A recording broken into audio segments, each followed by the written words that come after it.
এইবার নিজের দল থেকে পদত্যাগ করে বিএনপিতে যোগদান করেছেন গণ অধিকার পরিষদের সাধারণ সম্পাদক রাশেদ খান।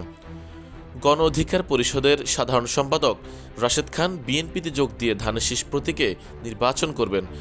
শুক্রবার বিষয়টি নিশ্চিত করেছেন গণ অধিকার পরিষদের উচ্চতর পরিষদ সদস্য ও গণমাধ্যম সমন্বয়ক আবু হানিফ।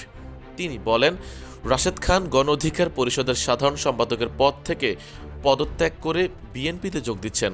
তিনি বিএনপিতে যোগ দিয়ে ধানের শীষ প্রতীক নিয়ে নির্বাচন করবেন। আর গণ অধিকার পরিষদের সাধারণ সম্পাদককে কে হবেন তা নির্বাহী পরিষদ এবং উচ্চতর পরিষদের বৈঠকে সিদ্ধান্ত নেওয়া হবে। তবে এ বিষয়ে রাশেদ খান জানিয়েছেন, এখনও চূড়ান্ত সিদ্ধান্ত হয়নি। এই মুহূর্তে কোনো মন্তব্য করব না, কোনো সিদ্ধান্ত হলে আমি জানাবো। অন্যদিকে নির্বাচনী কৌশলের অংশ হিসেবে রাশেদ খান গণ অধিকার পরিষদের সাধারণ সম্পাদক পদ ছাড়ছেন বলে জানিয়েছেন দলটির সভাপতি নুরুল হক নুরু। শুক্রবার রাতে গণমাধ্যমে পাঠানো এক অডিও বার্তায় এই কথা জানিয়েছেন তিনি।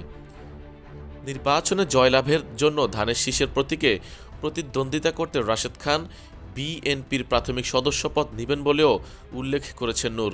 বলেছেন, কৌশলের জন্য দল থেকে তাকে এই অনুমতি দেওয়া হয়েছে।